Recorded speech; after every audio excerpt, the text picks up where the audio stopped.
Shalom à tous. Donc en effet, quelqu'un m'a posé une question. Qu'est-ce que je pense du réchauffement climatique par rapport bien évidemment au point de vue qu'est la Torah et qu'est notre approche par rapport à l'accord d'argent. Alors je vais reformuler la question. Qu'est-ce que je pense plutôt du changement climatique? Il y a en effet un changement climatique qui est indéniable. Les températures augmentent. Il y a des relevés météo depuis près d'un siècle. Donc c'est un fait. Ce n'est pas le fait de savoir si on est d'accord ou pas, c'est une réalité. Donc, on pourrait s'en tenir à cela, mais en général, je ne commence jamais mes cours par une introduction. Je commence directement par le sujet. Mais exceptionnellement, voilà, une introduction. Donc cette question, on va la mettre de côté. C'est la question qui a été posée. Et on y reviendra à la fin. Pourquoi? Parce qu'il n'y a de réparation que dans la racine d'un problème. Et pour comprendre la racine d'un problème, il faut aller au cœur du problème, là où les choses ont commencé. Les choses ont commencé avec la création d'un homme qui était masculin et féminin. Et cet homme n'a pas réussi à maîtriser un feu intérieur qui était à l'intérieur de lui. Et il est tombé dans la dualité. Ceci est la faute du premier homme. Cette dualité, elle s'est déployée au cours de l'histoire, c'est ce que la Torah nous raconte. Ensuite, entre les enfants du premier homme, ensuite, entre les patriarches avec leurs enfants eux-mêmes, ensuite, avec d'autres histoires, y compris dans le désert, et avec les premières tables et les deuxièmes tables, et avec le fait de la construction du temple, qui lui aussi au départ a été faite pour une dualité par rapport aux autres peuples. Mais tout ça, je vous l'ai déjà expliqué longuement. Vous le retrouverez à travers les différents cours qu'il y a. Donc ça, c'est l'histoire de l'humanité. Mais c'est l'histoire d'une humanité qui est ramenée dans la Torah jusqu'à un certain point et après dans le Tanakh. Mais à partir de là, toute l'histoire de l'humanité s'est aussi construite dans la dualité. Les gens ont guerroyé pour diverses choses, pour des territoires, pour des ressources. L'un contre l'autre, c'est une autre forme de dualité. Cette dualité a continué et continué et continue toujours. Ensuite, je vais être très rapide. Il y a eu l'époque du développement économique. Et l'époque du développement économique moderne a fait en sorte que les gens qui commercent entre eux et qui possèdent des éléments qui parfois ont besoin d'être assemblés pour créer quelque chose dont les hommes ont besoin, des éléments qui viennent de différentes parties de la Terre, font que il ne peut plus y avoir réellement de dualité entre les hommes. Alors certes, il peut y avoir une guerre économique ici et là, mais c'est une dualité qui s'est quand même estompée. Néanmoins, elle n'est pas du tout partie. La dualité est toujours là. Certains produisent des choses, d'autres récupèrent les déchets. C'est aussi une forme de dualité. Mais pas seulement. Le monde moderne s'est développé sur une dualité par rapport à ses ressources. On ne vit pas en parfaite harmonie avec ce que la Terre nous donne. On se comporte comme des voleurs et des pilleurs. On va piller les ressources.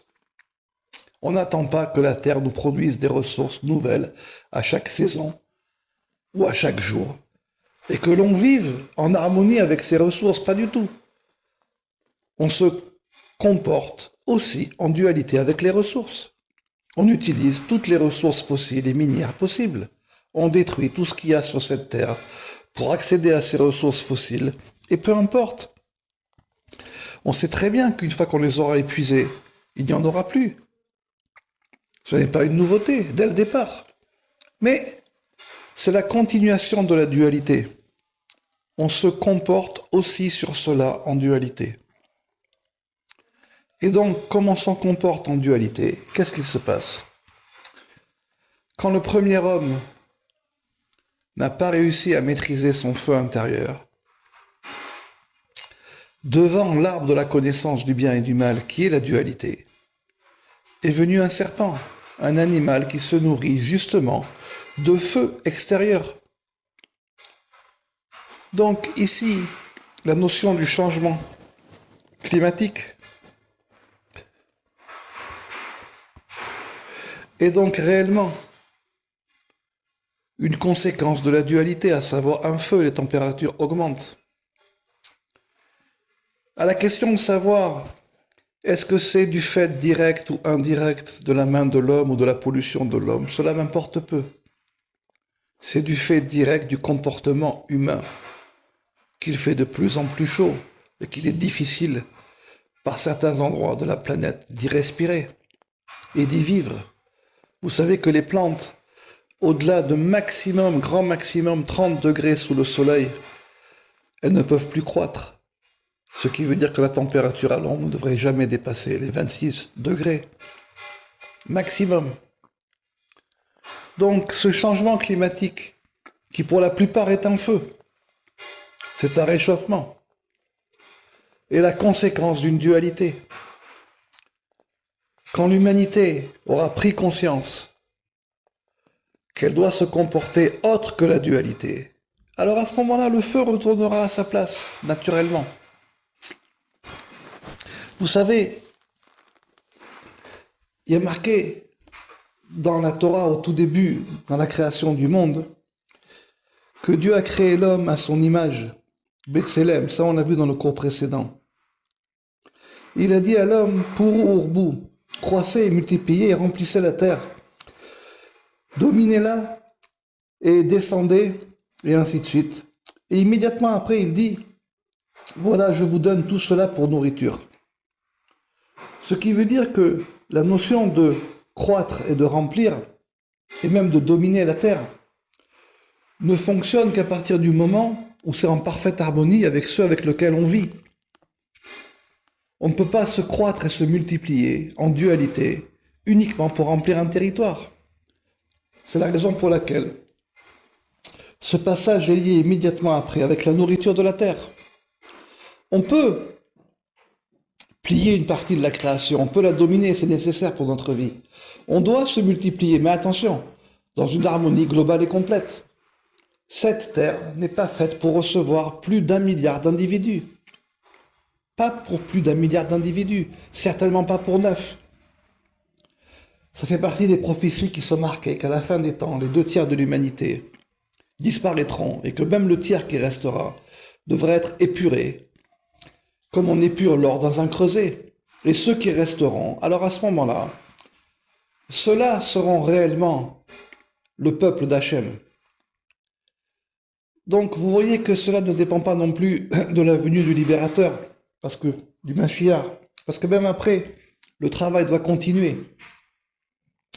Vous savez, il y a marqué aussi ailleurs, dans le Kriyat Shema qu'on lit tous les jours, dans le 2e paragraphe, et alors si vous écoutez, vous écouterez mes commandements que je vous ordonne aujourd'hui, d'aimer Hachem votre Dieu et de le servir de tout votre cœur et de toute votre âme. Et après il y a marqué, je vous donnerai donc la pluie en son temps. Et vous savez ici, le terme qui est employé, c'est le cœur, c'est la voix du cœur. Ce qu'on a expliqué dans le cours précédent. Et la notion ici d'âme qui est utilisée, c'est nefesh. Il y a 5 degrés dans l'âme, et il y a de manière générale dans la Torah 3 mots pour décrire l'âme. Ici, le mot qui est employé, c'est nefesh. Qu'est-ce que nefesh? C'est la face, la peine du shin, du hesh, c'est la face du feu. C'est ce feu qui doit être maîtrisé. Alors quand ce feu est maîtrisé, qui a été la faute du premier homme, le commencement qui va faire en sorte que plus tard il tombera dans la dualité. Alors quand ce feu est maîtrisé, alors en effet, la pluie vient en son temps. Sinon elle ne vient pas en son temps. Et ensuite, il y a marqué, une fois que vous serez rassasié, faites attention de ne pas tomber dans l'idolâtrie, c'est-à-dire de tomber du côté de la nuit. Parce que la voix du cœur, on l'a vu dans les cours précédents, c'est comme le lever du soleil et le coucher du soleil, c'est la voix du jour. Ici, ce qu'on appelle la notion d'idolâtrie, c'est de tomber dans une forme d'obscurité, du fait que justement, l'homme a été rassasié. C'est la raison pour laquelle diverses choses, diverses épreuves nous arrivent dans notre vie, afin de nous réveiller, de nous mettre sur la route. Donc voilà, la notion du changement climatique qui est liée à une augmentation de la chaleur, une raréfaction des pluies et de l'eau potable, est donc une conséquence directe de cette dualité. Est-ce que c'est de la main de l'homme directement? Oui, c'est dû aux actes de l'homme.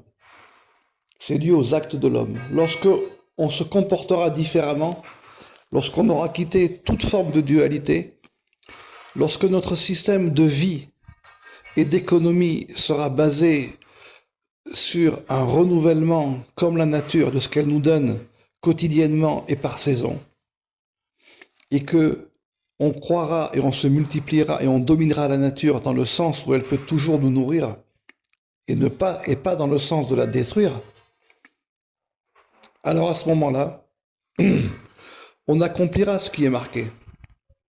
Et à ce moment-là, les pluies viendront en leur temps. Le temps sera agréable et la vie sera agréable. Je ramènerai aussi une idée, enfin pas une idée, une réalité de vie, que la Torah demande à chacun d'apporter le prémice de ses fruits à Jérusalem lorsque le temple y était et lorsqu'il y reviendra. Et d'apporter aussi le meilleur de la terre qui est l'animal, qui transforme le végétal en animal. Mais pour cela, ça veut dire qu'il faut qu'on ait chacun une terre, qu'on soit chacun à un certain degré d'autonomie. Il faut qu'on ait une terre qui puisse produire des fruits et une terre qui puisse produire de l'élevage. Sinon, il n'y a rien à apporter à Jérusalem. Peu importe que on donne cette terre en, comment dirais-je, en location ou en fermage à des gens qui la travaillent pour nous. Mais on doit pouvoir avoir cette capacité d'autonomie. C'est ce que la Torah veut pour chaque homme. Ce qui veut dire que chaque homme doit avoir son espace de vie et pas un petit espace. Or, nous en sommes à des années-lumière. À des années-lumière.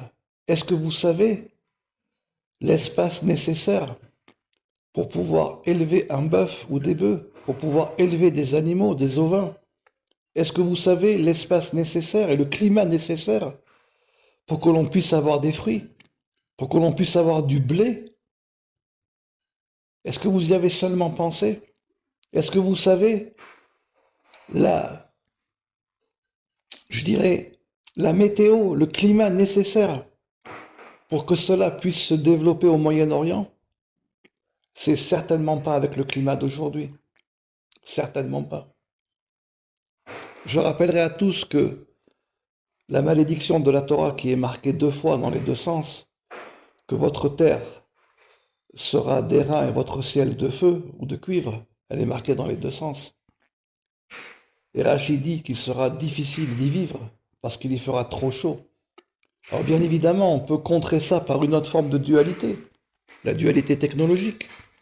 Il fait trop chaud, donc on va mettre des serres, on va arroser, on va modifier les plantes génétiquement, tout ce que la Torah et tout ce que les sages ont dit que Dieu a en horreur. Tout ce qui sort du traité de Kélaïm. Mais néanmoins, cela aussi n'est qu'une forme de dualité, une dualité en plus. Vous savez, quelle est la conséquence directe de la destruction du deuxième temple? C'est l'exil. Quelle est la racine de l'exil? C'est l'exil du premier homme et de sa femme du jardin d'Éden. Quelles en sont les raisons? Le fait qu'ils ont fauté. Et quelle est la racine de leur faute? C'est la dualité. Et quelle est la racine de cette dualité? C'est un déséquilibre des éléments, un feu non maîtrisé, qui est sorti de sa place. Donc ici, c'est la racine de la réparation. Dans pas longtemps, ce sera le 9 Av. Donc, pleurer la destruction du temple ne sert à rien pour sa reconstruction. Parce que vu le nombre de jours qu'on a déjà pleuré dessus, il serait déjà reconstruit. La première des teshuva, elle est à l'intérieur de nous, ensuite autour de nous, dans nos actes, en dehors de toute forme de dualité. Or, malheureusement, nous faisons teshuva sur bien d'autres choses. C'est pour ça que j'ai dit que si ce jeûne que nous faisons doit avoir un impact, alors l'impact qu'il doit avoir, c'est que ce jour de l'année, ce 9 Av, devrait être le jour le plus froid de l'été. Une pluie devrait sortir, afin de montrer qu'on a maîtrisé ce feu. Ça devrait être un jour de pluie diluvienne. Si ce n'est pas le cas, ça veut dire qu'il y a une erreur de route. Vous savez, tout ce que les sages ont dit, ce n'est qu'un point de départ, ce n'est pas une fin. Ce n'est pas une fin en soi. Mais si vous vous bloquez sur un point de départ, il n'y a pas de route possible. Il n'y a pas de route possible. Le fait de s'abstenir de viande, de vin, ou pour certains de se laver, ne changera pas la racine du problème. Ne changera pas la racine du problème. Même le fait de jeûner ne changera pas la racine du problème. Ce n'est qu'une préparation à une réelle teshuva intérieure, qui est le fait de sortir de toute forme de dualité, de toute forme de dualité. Je terminerai avec cela. Ce n'est pas Israël contre les nations, mais c'est Israël avec les nations. Ça aussi, c'est une forme de dualité, malheureusement. Donc, pour revenir à la question qui a été posée sur le changement climatique, j'irai même plus loin que la question qui a été posée.